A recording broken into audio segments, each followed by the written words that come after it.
Bab 114. Diunggah oleh baca suara. Arthur Lewin's Point of View. Akhirnya, bisikku, terlalu tenang untuk didengar panter perak.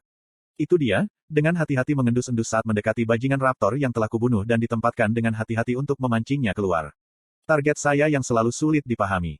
Mata saya terpaku pada kucing besar kelabu yang saya beri nama Clawet karena memiliki 4 luka panjang di punggungnya. Clawet dan aku semakin dekat selama waktu yang dihabiskan untuk berburu kumbang perak. Kucing besar ini sejauh ini adalah yang paling licik dari macan perak yang saya temui dan yang paling sombong, itulah sebabnya saya memutuskan bahwa Clawet akan menjadi target saya. Aku memusatkan perhatian kembali pada kucing yang hanya beberapa meter jauhnya dariku ketika Clawet berhenti dan melihat sekeliling, siap untuk melarikan diri pada saat itu juga. Dengan sabar aku menunggunya untuk mendekat, memastikan untuk menyembunyikan jejak kehadiranku. Menggabungkan mana mentah di sekitar saya dengan mana murni di dalam tubuh saya menyiapkan serangan saya. Ketika saya mengumpulkan mana di kaki dan tangan kanan saya menurunkan diri dengan hati-hati ke posisi yang ideal karena dia tidak bisa melihat saya, memastikan saya tidak mematikan bel. Otot-otot di betis dan paha saya bergerak-gerak untuk mengantisipasi kalau akhirnya bisa menangkap kucing yang sulit ditangkap itu. Tepat ketika Clawet membungkuk untuk melanjutkan makan siangnya, aku mendorong diriku ke depan dan menyerang dengan kecepatan yang akan mengejutkan diriku yang dulu. Jarak yang dekat dengan saya secara instan dibersihkan dari posisi awal saya ke tempat saya sekarang berada, di depan Clawet, diukur sekitar 6 meter, tetapi entah bagaimana Clawet sudah menghilang sebelum serangan saya dapat terhubung. Tinju saya yang bertambah besar tenggelam jauh ke dalam lantai tanah yang lembut, panter perak yang tidak terlihat. Sial, lagi, aku mengutuk, dengan tidak sabar mencabut tanganku yang terkubur dari bawah tanah.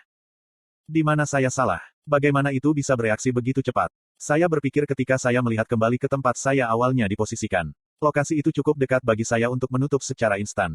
Aku bersembunyi di balik semak-semak, dan aku bahkan harus berusaha keras untuk menutupi bau apapun dari tubuhku yang mungkin memicunya. Itu semua seharusnya sempurna. Eksekusi saya pada teknik yang saya latih hampir sempurna. Aku berlutut, memeriksa jejak kaki Clawet dan jejak kakiku sendiri. Saya melewatkan sesuatu, tetapi apa? Saya bisa melihat di mana saya mendarat setelah menggunakan bers relatif ke tempat Clawet telah diposisikan, tetapi sesuatu tentang tanda-tanda di tanah tidak cocok. Sambil duduk di pohon terdekat, aku memejamkan mata, memutar ulang adegan itu dalam pikiranku untuk melihat apakah aku bisa mengetahui di mana aku salah. Winsome tidak akan membuatku mendapatkan inti binatang panter perak kecuali itu terbukti mengajariku sesuatu yang berbeda dari berburu bajing raptor, kataku keras-keras. Dalam hal kecepatan, tupai raptor itu pasti lebih cepat daripada macan kumbang perak. Jadi mengapa saya tidak bisa membunuh satu? Petik 2. Tiba tanpa kesimpulan yang memuaskan, saya memutuskan untuk kembali. Melihat sisa-sisa tupai raptor Clawet telah berpesta, aku mendecakkan lidahku kesal. Bukan saja saya tidak dapat menangkap Clawet, tetapi juga hampir tidak ada sisa yang tersisa dari bajing raptor untuk saya makan. Setelah mengepak apa yang tersisa dari tupai yang hancur, saya menyeka kotoran dan darah dari saya di sungai terdekat. Melihat saya hanya memiliki satu set pakaian, saya mencoba memastikan itu tetap bersih, tetapi selama berminggu-minggu hiking dan pelatihan di hutan-hutan ini, pakaian saya menjadi compang camping.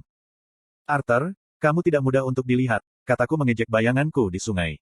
Rambut saya acak-acakan dan lebih lama sekarang, poni saya menjangkau sampai ke daguku. Tas-tas di bawah mataku telah berubah menjadi keunguan karena kurang tidur. Secara keseluruhan, sedikit sisa dari diri saya yang higienis, menggantinya adalah orang yang tampak tidak cerdas. Sulit bagi saya untuk percaya bahwa lebih dari sebulan telah berlalu sejak terakhir kali saya berinteraksi dengan orang lain selain binatang yang saya tangkap. Winsome telah mengunjungi saya pada malam ketika saya akhirnya bisa menangkap seekor tupai raptor. Dia tidak banyak bicara dengan ekspresinya yang tidak tertarik secara permanen kecuali bahwa tekniknya, atau lebih tepatnya, kata pengantar yang saya ajarkan sendiri, disebut meracu walk. Dia telah menghilang segera setelah itu, meninggalkan saya dengan kesepian saya untuk makan daging tanpa lemak dari kaki belakang tupai raptor. Pagi berikutnya, saya pergi mencari mangsa berikutnya dalam daftar saya, seekor macan kumbang perak. Namun, menjadi sangat jelas selama minggu-minggu yang telah saya habiskan di dalam hutan, pelatihan untuk menangkap lebih banyak bajing raptor, bahwa tidak ada tanda-tanda binatang mana yang lebih besar sama sekali. Jadi, membimbing saya untuk menjelajah lebih jauh ke dalam hutan terlepas dari bahaya yang mungkin terjadi. Baru sekitar 3 minggu melakukan perjalanan lebih jauh ke dalam hutan, saya mulai melihat berbagai spesies binatang buas mana yang lebih besar juga. Saya akan membersihkan lebih banyak tanah dalam 3 minggu itu seandainya saya tidak menggunakan perjalanan itu sendiri sebagai bentuk pelatihan. Burst atau burst episode. Itulah yang saya putuskan untuk menyebutkan urutan pertama meracu walk. Winsome hanya menyebutkan bahwa apa yang telah saya lakukan untuk menangkap tupai raptor hanyalah langkah pengantar esensi meracu walk yang sebenarnya, tetapi dia menolak untuk membocorkan informasi lebih dari itu. Namun, melihat bahwa teknik yang saya gunakan memiliki langkah atau level tertentu untuk mencapai penguasaan penuh, saya telah memutuskan untuk menamai burst step tingkat pertama ini. Saya telah melintasi hutan, menggunakan banyak pohon sebagai rintangan alami untuk berlatih, berharap mendapatkan wawasan untuk meningkatkan keterampilan. Melanjutkan dengan pelatihan ini telah membuat saya menyadari betapa banyak konsentrasi, koordinasi, refleks, kontrol, dan ketangkasan yang diperlukan seseorang untuk memanfaatkan potensi penuh meraju Walt dengan benar. Saya telah berhasil menangkap tupai raptor dengan berstep hanya karena saya telah membuat persiapan yang diperlukan untuk dapat melakukannya. Itu adalah tempat terbuka tanpa penghalang untuk menghalangi jalanku. Jaraknya pendek, dan dalam pandangan, tidak punya waktu bahkan untuk bereaksi. Namun, mencoba melakukan perjalanan melalui tanaman hijau yang rimbun, penuh dengan pepohonan dan tanah yang tidak rata, untuk mendapatkan pijakan hanya dengan menggunakan meracu walk telah membuatku merasa seolah-olah aku masih bayi lagi, kecuali kali ini dengan kakiku diikat bersama. Itu sangat frustasi, tersandung salah langkah sedikit pun, bahkan kesalahan perhitungan sedikit dalam lintasan menghasilkan jatuh tidak begitu elegan dan wajah penuh lumpur, perlahan dan susah payah, aku berjalan lebih jauh ke dalam hutan. Sudah lebih dari seminggu sejak saya pertama kali tiba di domain khusus ini. Mana di daerah ini jauh lebih padat daripada tempat saya sebelumnya, yang mungkin salah satu alasan mengapa itu sangat menarik bagi binatang mana tingkat yang lebih tinggi. Dan disinilah aku, masih tidak menunjukkan apapun selain jumlah air mata di bajuku dan lubang di sol sepatu botku. Ketika saya selesai mencuci diri, saya memeriksa sisa daging yang saya bawa kembali. Ini tidak cukup, aku menghela nafas menatap langit. Senja telah menyebarkan selubung tipis kegelapan di atas hutan, tapi masih cukup terang untuk berburu. Saya meletakkan beberapa jamur yang telah saya ambil di sepanjang jalan dan menunggu, berjongkok di bawah akar besar 8 meter jauhnya. Dengan tingkat penguasaan saya bisa membersihkan hampir 10 meter dalam sekejap menggunakan berstep tanpa memicu bel. Ketika saya menunggu, menyembunyikan keberadaan saya mengamati dengan cermat tanda-tanda gerakan. Ada suara gemerisik samar, tapi itu datang dari atas, di suatu tempat di atas pohon. Melirik ke atas, kilatan terakhir sinar matahari memantulkan mata pemangsa. Itu semacam burung hitam besar. *** Anda membaca di https://rednovelfullonline.com***. Ketika hutan benar-benar gelap, burung dan saya menunggu, berharap ada tanda-tanda makanan kami berikutnya. Akhirnya, aku mengunci sosok tupai pemerkosa yang sendirian. Sebelum tupai mendekat cukup dekat sehingga aku bisa membunuh, burung hitam sudah memutuskan untuk mengambil tindakan. Aku nyaris tidak melihat bayangan samar burung yang meluncur turun, tidak ada suara apapun.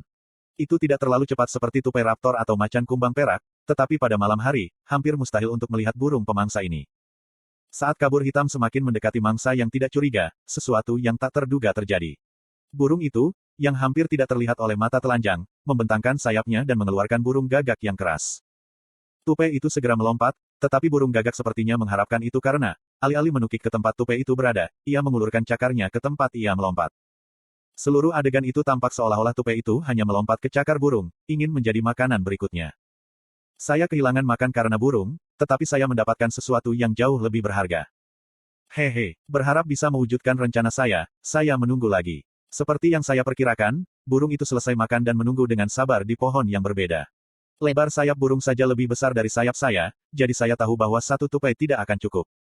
Sekitar setengah jam berlalu ketika tupai pemerkosa lainnya akhirnya muncul. Ketika ketiga ekornya yang seperti antena disurvei untuk bahaya, ia dengan hati-hati mendekati tumpukan kecil jamur. Saat memberi isyarat, aku melihat bayangan hitam yang cepat keluar dari sudut mataku. Belum. Itu terjadi lagi. Tepat ketika burung hitam itu menukik ke bawah dan mengulurkan cakarnya, tupai raptor muncul seolah-olah melompat tepat ke genggaman burung itu. Sekarang, menggunakan berstep, saya membersihkan 8 meter di antara kami, dan sebelum burung hitam bahkan sempat bereaksi, saya meraih lehernya. Burung itu mengeluarkan gagak yang terkejut saat ia mengepakkan sayapnya dengan putus asa untuk melarikan diri dari tanganku. Namun, yang mengejutkan saya, burung serakah tidak pernah melepaskan makanannya bahkan ketika saya mematahkan lehernya. Iya, sepertinya aku tidak bisa menghapus senyum dari wajahku saat aku berjalan kembali ke kemahku dengan 2 piala. Saya senang bahwa saya akan memiliki sesuatu yang lebih enak untuk dimakan daripada daging tupai yang keras dan ramping, tetapi saya bahkan lebih puas dengan fakta bahwa saya telah menemukan bagaimana Clawet dan saudara-saudaranya yang lain telah melarikan diri dari saya setiap saat. Tidak butuh waktu lama bagi saya untuk kembali ke kemah saya, yang hanya berupa balok kayu berlubang yang telah saya tutupi dengan dahan dan daun untuk melindungi saya dari hujan. Dengan penuh semangat mencabut bulu-bulu burung sehingga kulitnya yang berlemak tetap utuh, saya memanggangnya di atas api yang telah saya buat bersama dengan tupai raptor berkulit. Mengunyah daging paha burung yang lembut, aku mulai berpikir. Saya telah menemukan 2 hal ketika saya melihat burung hitam menangkap tupai raptor. Pertama, burung itu tersembunyi dan cepat, tetapi kecepatannya tidak bisa dibandingkan dengan tupai raptor. Itu bisa karena tahu bahwa ketika diketahui, tupai akan mencoba melarikan diri ke arah tertentu. Hal kedua yang saya simpulkan adalah pentingnya keterlibatan saya dalam hal ini. Sebagai penonton pihak ketiga, saya dapat melihat burung itu sebelumnya, dan saya segera tahu apa motifnya bahkan sebelum menyerang, sesuatu yang tidak diketahui oleh si tupai. Tapi ini masih belum menjelaskan bagaimana aku bisa menangkap Clawet. Aku bergumam pada diriku sendiri, mengeluarkan satu gigitan unggas panggang lagi. Berdasarkan semua upaya gagal saya tahu sekarang bahwa Clawet dan sisanya dari jenisnya memiliki beberapa intuisi hyperacute yang memungkinkan dia untuk bereaksi dekat saat melihat gerakan saya. Saya juga tahu bahwa, tidak seperti burung dan tupai tempat saya berpesta, Clawet cerdas. Ada beberapa kesempatan di mana dia akan cukup dekat denganku sehingga aku tahu dia mengejekku, tetapi begitu aku berdiri, dia melarikan diri bahkan sebelum aku bisa mengeksekusi burst episode. Dia pintar ke tingkat di mana dia tahu dia bisa menghindari saya, tetapi tidak melawan saya secara langsung. Selesai makan terakhir saya berjalan ke sisi kam saya di mana saya telah memberikan ruang bagi saya untuk berlatih. Aku berdiri di tepi ruang terbuka dan membayangkan Clawet bersembunyi di ujung sana. Bagaimana aku bisa menangkap kucing yang bereaksi begitu aku mencoba mendekatinya? Pendekatan. Itu dia. Itu seperti burung hitam. Burung itu telah menipu si tupai dengan sengaja mengekspos dirinya sendiri, menggunakannya sebagai tipuan untuk membuat tupai itu ke udara di mana ia tidak bisa mengubah arah. Bahkan ketika Cordry, seorang Asura, telah menggunakan burst step, itu pada dasarnya masih satu langkah. Otot yang sesuai masih digunakan untuk mendorong dirinya ke arahku.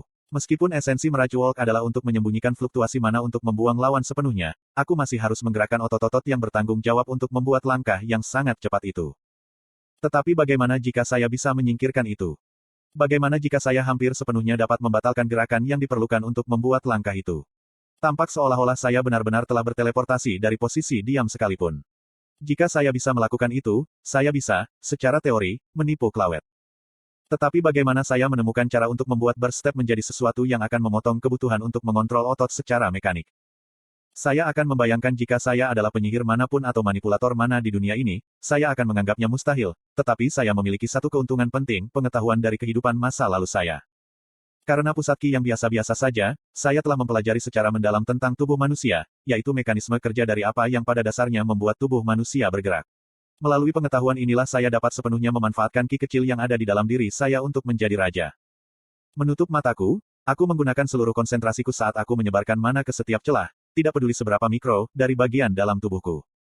Ketika saya membuka mata, matahari sudah tinggi di langit. Keringat dan debu menutupi tubuh saya ketika saya perlahan-lahan meregangkan tubuh kaku saya yang telah berdiri diam selama berjam-jam. Tapi saya senang, sangat gembira. Bukan saja saya telah mencapai terobosan untuk membuat saya berada di puncak tahap kuning muda, tetapi saya juga menemukan jawabannya. Aku mengerti, aku menyeringai.